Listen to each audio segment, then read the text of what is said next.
It is the ultimate irony of the reality TV world, a twist so dark that you almost have to laugh to keep from screaming. For nearly 2 decades, we watched the Brown family implode. We watched intelligent women systematically dismantle their own lives, handing over their paychecks, their autonomy, and their dignity to a man who openly despised them. We cheered when they finally left. We threw a virtual parade when Meri and Janelle finally packed their bags and walked away from Kody Brown's house of horrors. But now the dust has settled and something disturbing is rising from the ashes of Coyote Pass. Instead of fading into a quiet life of healing, the OG wives are pivoting. They are rebranding, and they are asking you to open your wallet. We are witnessing the birth of the empowerment grift.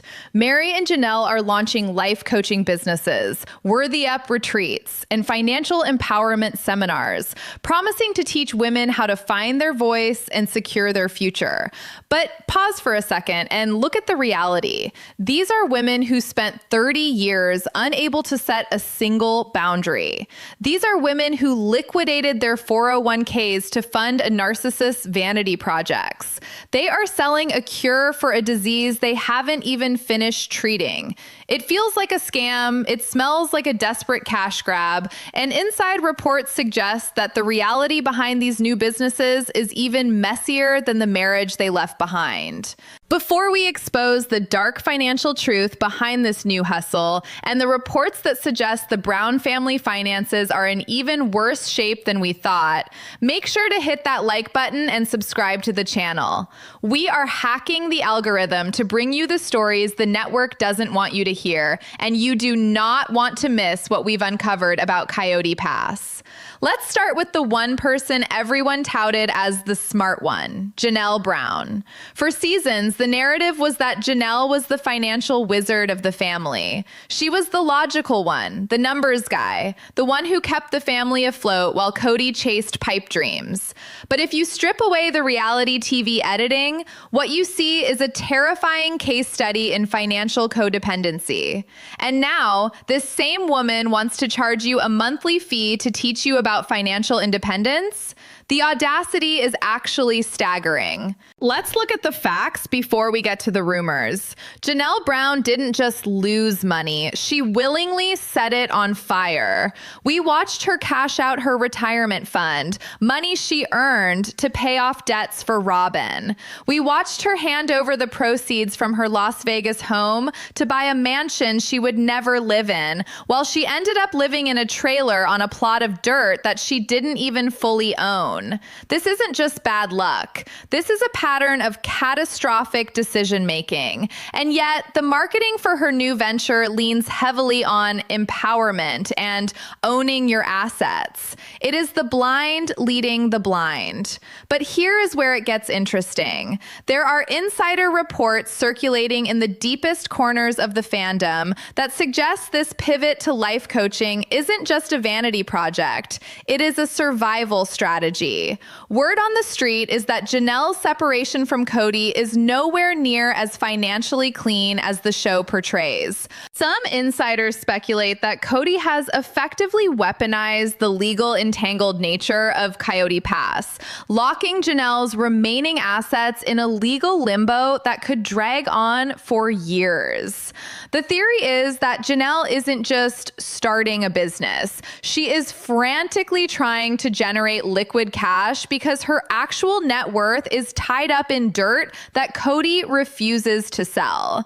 If these reports are true, she isn't teaching you how to be free. She is charging you to fund her own legal defense fund. It changes the entire flavor of the advice. It's not wisdom, it's panic. Think about the mixed messaging here. You have a woman who famously said she didn't have an estate or an asset to leave her children, now positioning herself as a guide for your life choices. It is a classic do as I say, not as I did scenario, but with a price tag attached. When you pay for a life coach, you are paying for a model of success. You are paying for someone who has navigated the storm and reached the shore. Janelle is still treading water. And the critique goes deeper than just money. It is about the mindset.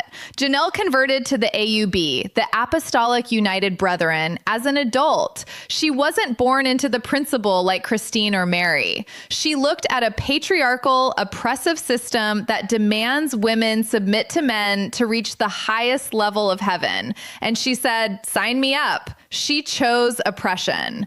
Now, everyone has the right to change their mind and evolve, absolutely. But to turn around and immediately sell yourself as a beacon of female empowerment without fully dissecting why you chose to submit in the first place, that is dangerous. There's a concept in psychology called cognitive dissonance, and Janelle's new brand is drowning in it. She is trying to overlay modern feminist buzzwords like autonomy and self-worth on top of a history that is defined by the exact opposite.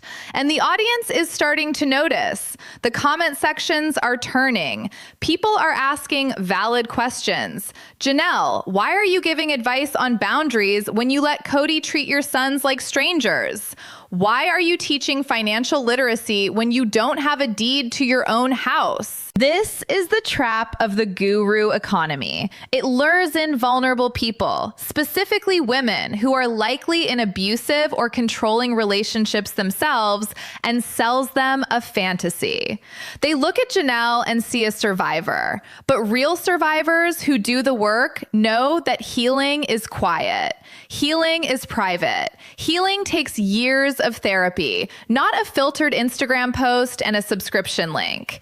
By monetizing their trauma so quickly, Janelle creates a dangerous feedback loop. She can't admit if she's struggling. She can't admit if she made a mistake, because that would damage the brand. She has to pretend she is healed to keep the subscriptions coming in. There is also a swirling theory regarding the timeline of this business launch.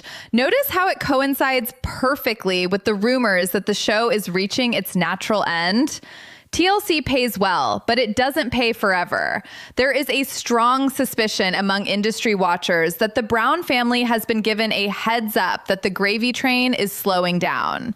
The panic to monetize the fan base directly, bypassing the network, signals that they know their relevance has an expiration date. They are harvesting the audience while they still can. But Janelle is just one half of this equation. If you think her financial pivot is questionable, wait until we dig into Meri Brown. Meri has taken the Grift concept and dialed it up to 11. While Janelle is selling generic life advice, Meri is selling a high-ticket, exclusive experience that has fans and critics screaming, scam. Let's talk about Worthy Up. This is Meri's brainchild. On the surface, it looks like a standard retreat. Women gathering to support each other, wear matching hoodies, and cry in a circle. But look at the price tag. We are talking about thousands of dollars for a weekend in Utah to hang out with a woman who spent 30 years being catfished, ignored, and emotionally battered on national television. The irony here is so thick you could cut it with a knife. Meri Brown, the woman who was infamous for her indecisiveness, her inability to pick a plot of land, her inability to leave a man who explicitly said he didn't want her, is now charging premium rates to teach you how to know your worth. It feels predatory. It feels like she is looking for women who are just as desperate for connection as she was during the catfish scandal and exploiting that vulnerability for profit. And the rumors coming out of these retreats are less than stellar. While NDAs prevent a lot of specific details from leaking, chatter suggests that the curriculum is incredibly thin. We've heard whispers that attendees were disappointed by the lack of actual structured content, feeling like they paid for a glorified meet and greet rather than a transformative workshop. Some allegations even suggest that Meri spends a significant portion of the time talking about her clothing business rather than actual emotional coaching. If these whispers are true, it confirms the darkest suspicion. This isn't about helping women. This is about extracting wealth from a parasocial relationship. Meri knows her fans feel sorry for her. She knows they want to see her win, and she is cashing in on that sympathy. It's a transaction.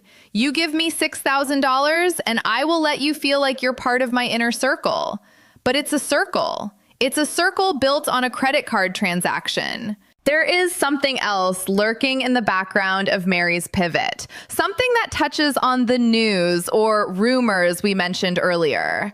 There is speculation that Meri's aggressive push for revenue isn't just about greed, but about a massive undisclosed debt. While we cannot verify this, forum sleuths have pointed to the operational costs of her bed and breakfast and the potential fallout from leaving the family pot. Is Meri Brown actually broke? Is the LuLaRich lifestyle a house of cards? If the rumors of financial instability are true, it makes the worthy up grift even more desperate. It explains the high prices. It explains the rushed launch. She needs a lifeline, and she is using her fans as the life raft. This transitions us from looking at them as goofy reality stars to viewing them as calculating businesswomen who are willing to sell snake oil to the very people who supported them through their darkest times. But what makes this truly dangerous is the lack of qualification. Neither Meri nor Janelle are licensed therapists. They are not certified financial planners. They are reality TV survivors. There is a massive difference. A therapist is trained to handle trauma without projecting their own issues onto the client. A reality star is famous because they project their issues. When you mix that lack of training with a profit motive, you get a recipe for disaster. Imagine a woman leaving a high-control religious marriage goes to Janelle for advice. Janelle, who still hasn't publicly denounced the core tenets of the AUB, might give advice that sounds empowering, but actually reinforces the same patriarchal structures. She might advise keeping the peace or looking at the big picture, because that's how she survived. That is not coaching. That is contamination. This brings us to the trap. This is the part of the story that most people are missing because they are too distracted by the flashy Instagram posts and the boss babe aesthetic. The trap is that Meri and Janelle are selling a cure without ever truly condemning the disease. Think about it. For decades, they weren't just victims. They were active recruiters for a lifestyle that systematically strips women of their value. They stood on national television and defended polygamy. They defended the AUB. They told the world that sharing a husband was a pathway to spiritual growth. Now, they have left the man, but have they left the mindset? This is where the silence becomes deafening. You will notice that in all their new coaching materials, in all their worthy up speeches, they talk about bad relationships and toxic partners. They talk about Kody without naming him, but they never talk about the system that created Kody. They tiptoe around the religious cult that kept them trapped. Why? There are reports and theories circulating in ex-Mormon communities that suggest a disturbing reason for this silence. Some insiders speculate that Janelle and Meri are still protecting the AUB. The theory is that they want to keep their standing within that community, or even darker, that they still fundamentally believe in the principle, just not with Kody. If this is true, their life coaching is poison. You cannot teach a woman to be free if you are secretly still loyal to a system that says she is property. It creates a double bind for their clients. They are paying for liberation, but they are being taught by women who might still be mentally shackled to a 19th century patriarchal dogma. It raises the question, are they guiding you out of the cave, or are they just rearranging the furniture inside the cave? Until they explicitly denounce the ideology that ruined their lives, their advice is suspect. It's like a doctor trying to treat lung cancer while refusing to admit that cigarettes are bad for you. It's a conflict of interest that invalidates the entire product. And speaking of products, let's talk about the spin-off conspiracy. This is where the story shifts from a simple cash grab to a calculated media war. We all know the main show is on its last legs. Kody and Robyn are isolated in their hoarder's mansion, and the family is fractured. But there is a massive amount of industry chatter, but persistent, that these coaching businesses are not real businesses at all. The theory is that they are proof of concept pilots for a spin-off show. Here is the insider angle. Network executives are reportedly skeptical that Meri and Janelle can carry a show on their own. Without the conflict with Kody, without the tears and the fighting, what is the show? Just two women living normal lives? That doesn't sell ad space. So the rumor is that Meri and Janelle launched these high-profile empowerment brands to prove to TLC that they have a rabid, paying fan base that will follow them anywhere. They are using their clients, the vulnerable women paying thousands of dollars, as props in a pitch meeting. If this theory holds water, it means the women signing up for Worthy Up aren't getting genuine coaching. They are unpaid extras in a reality TV audition tape. It turns the entire enterprise into a simulation. Everything is content. The retreats, the seminars, the heartfelt Instagram lives, it's all being staged to secure the next contract. And if they don't get the spinoff, what happens to the coaching business then? Does it quietly disappear like My Sister Wife's Closet? The history of the Brown family suggests that once a project no longer serves the show, it is abandoned instantly. Now, let's pivot to the most explosive element of this entire saga, the Kody kickback theory. This is the stuff that legal experts in the fandom are losing sleep over.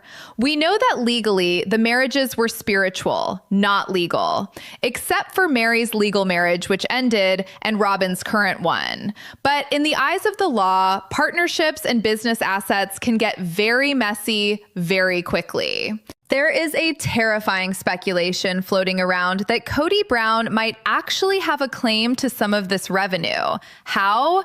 Through the family pot LLC structures that were set up years ago. We have heard whispers that the dissolution of the family finances was never formally completed.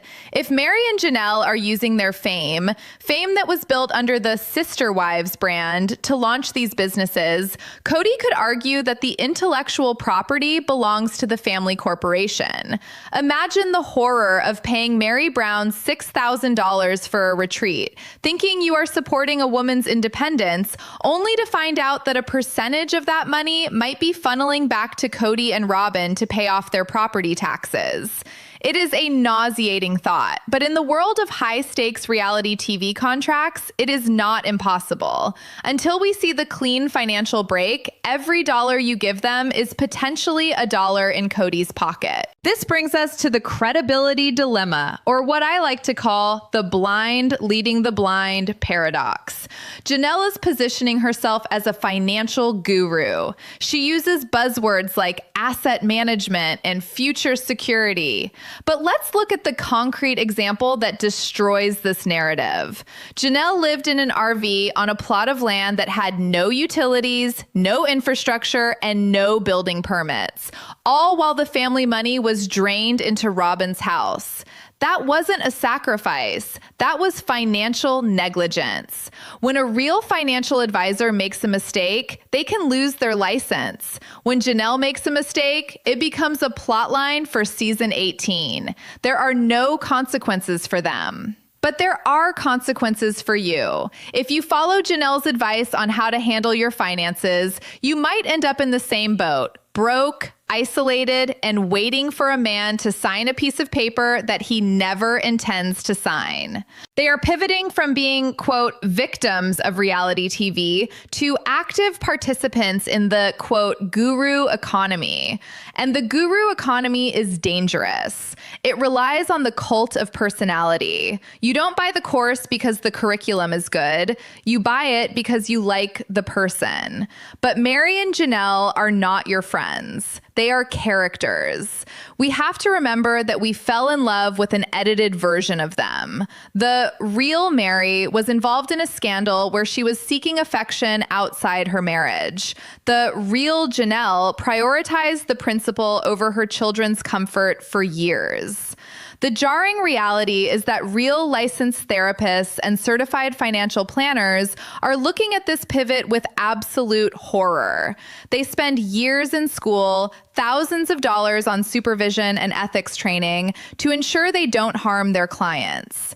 Meri and Janelle just printed some t-shirts and launched a website. It is an insult to the profession, and it puts vulnerable fans at risk. And let's talk about the behavioral flaw that keeps repeating. It is the Brown family's circular logic. Even their escape isn't a true escape. It is just an opportunity to repackage the trauma and sell it to the public. They are trapped in a loop of monetization. They don't know how to exist without a camera or a customer. This is where the inauthenticity starts to rot the brand from the inside out. Viewers are smart. They can smell a rat. When Meri posts a filtered selfie with a vague, empowering caption about knowing her worth, followed immediately by a link to buy a $40 candle or sign up for a $200 masterclass, the connection creates friction. It feels transactional. It feels like she is mining her own misery for content. There is a growing resentment in the comment sections, a bubbling anger that is about to boil over. Fans are starting to feel like ATMs. They supported the wives when they were victims, but they won't support them as scammers. The line between supporter and customer has been blurred, and people are waking up to the fact that they are being sold a product that doesn't exist. The product is freedom, but the sellers are still mentally captive. Let's go deeper into a specific rumor regarding the Worthy Up content itself. Leaks from people claiming to be close to the production of the retreats suggest that the advice given is not just generic, it is potentially plagiarized. There are allegations that materials used in the workshops bear a striking resemblance to popular self-help books and free online resources. If this is true, it exposes the lazy, grifting nature of the entire operation. It suggests they think so little of their fans that they believe they can copy-paste their way to a fortune. It's the LuLaRoe mindset all over again. Remember, Meri was a top consultant for LuLaRoe, a company that was exposed in a massive documentary for its predatory practices. She thrived in that environment. She knows how to sell a dream that doesn't exist. She knows how to recruit downlines. She knows how to use emotional manipulation to move inventory. Is Worthy Up just LuLaRoe without the leggings? Is it just another pyramid scheme where the product is confidence and the only person getting rich is Meri? The similarities are terrifying. The high buy-in cost, the exclusive club atmosphere, the vague promises of success, the cult-like devotion required to stay in the inner circle. It is the same playbook, just with a different cover. And because Meri is so good at it, so practiced in the art of the MLM, she is dangerous. She makes you feel special while she is emptying your bank account. This brings us to the isolation, the reality check that Meri and Janelle seem to be ignoring completely. They have built a fortress around themselves, an echo chamber where only paying customers are allowed to speak. Real licensed therapists, financial advisors, and trauma specialists are looking at this pivot with absolute horror, but their voices are being drowned out by the roar of the Sister Wives fandom. This creates a dangerous feedback loop. The only feedback Meri and Janelle receive is from people who have already bought into the grift, the yes women who are too invested to ask the hard questions. This isolation is not accidental. It is by design. It mirrors the exact structure of the plural marriage they just escaped.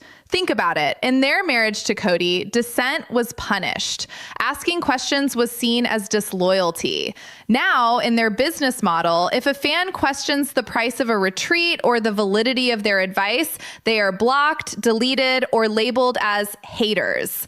They have recreated the emotional architecture of the AUB, but replaced priesthood authority with boss babe rhetoric. They are the new leaders of their own little cults, demanding total adoration and financial tribute in exchange for conditional approval. There are reports from former fans who claim to have been blocked by Meri and Janelle simply for asking for credentials.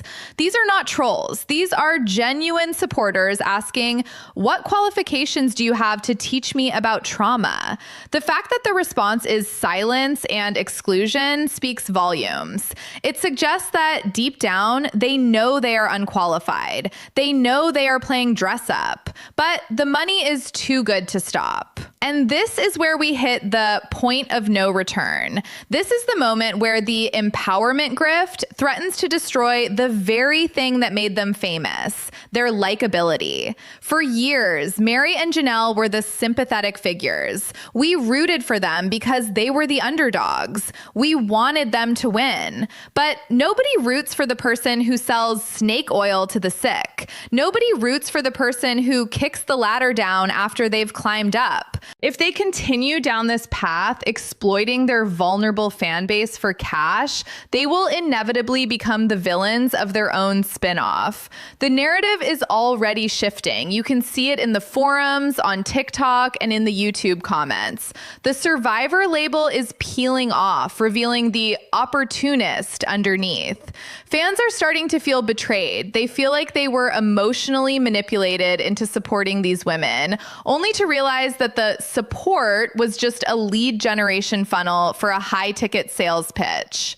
There is a growing theory among longtime viewers that this was the plan all along. The theory suggests that the slow leave, the years of dragging out the separation from Kody, wasn't just about emotional struggle. It was about building a brand. It was about maximizing screen time to build a massive social media following that could be monetized the second the cameras stopped rolling. It paints a picture of Meri and Janelle not as helpless victims, but as calculating media strategists who played the long game. If that theory is true, it changes everything. It means the tears were real, but the timing was business. It means they stayed in a toxic environment, not just out of fear, but out of a need to secure the bag. And now that they are out, they are cashing in. It creates a staggering level of cognitive dissonance for the audience. We want to believe they are good people. We want to believe they have our best interests at heart, but the prices don't lie. The lack of credentials doesn't lie. The aggressive marketing doesn't lie. Let's look at the concrete example one last time to drive this home. Janelle Brown converts to a fringe fundamentalist sect as an adult, actively chooses to share a husband, helps recruit other women into the family, and spends decades justifying the system. She then leaves, but instead of saying, "I was wrong, this system is abusive, and I need to learn how to function in the real world," she says, "I am an expert on empowerment. Pay me to teach you." That is not empowerment. That is arrogance. It is the arrogance of someone who believes their celebrity status is a substitute for education. It is the arrogance of someone who thinks that surviving a fire makes them a firefighter. It doesn't. It just makes them a burn victim who needs help, not a guru who should be leading others into the flames. The stakes here are incredibly high. We are watching the potential implosion of their legacy in real time. If Worthy Up or Janelle's coaching business faces a major scandal, say a lawsuit from a disgruntled attendee or an expose by a major news outlet, it won't just destroy the business. It will destroy the goodwill of the entire fan base. They will go from the wives who got away to the grifters who got caught. And there are rumors that this backlash is already brewing behind the scenes. Industry insiders whisper that major publishing houses and legitimate media networks are hesitant to partner with Meri and Janelle because the smell of the grift is getting too strong.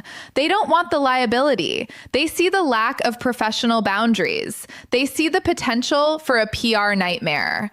This leaves the wives isolated in the murky world of direct-to-consumer sales, selling supplements and retreats because the legitimate doors are closing. So where does this leave us? It leaves us with a tragedy wrapped in a triumph. Yes, they left Kody. Yes, they are physically free. But mentally, financially, ethically, they are still trapped in the Coyote Pass mindset. They are still hustling. They are still viewing relationships as transactions. They are still valuing profit over genuine connection. The empowerment grift is the final act of the Sister Wives saga, and it is the darkest one yet.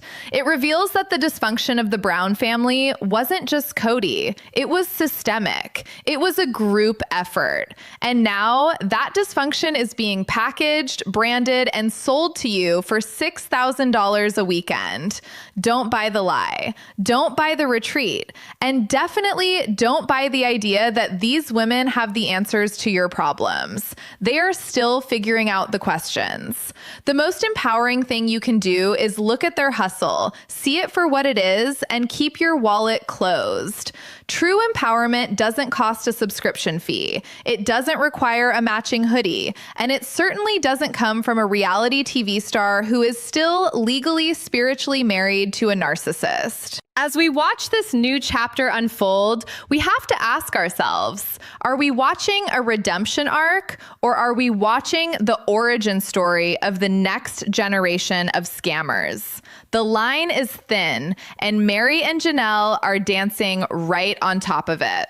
If you enjoyed this deep dive into the dark side of reality TV monetization and want to stay updated on the latest rumors, theories, and insider leaks from the Sister Wives universe, make sure to smash that like button and subscribe to the channel.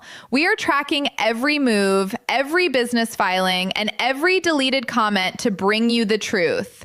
Don't miss the next video where we will expose the secret financial ties between Robyn and the production company. You won't believe what we found. Thanks for watching.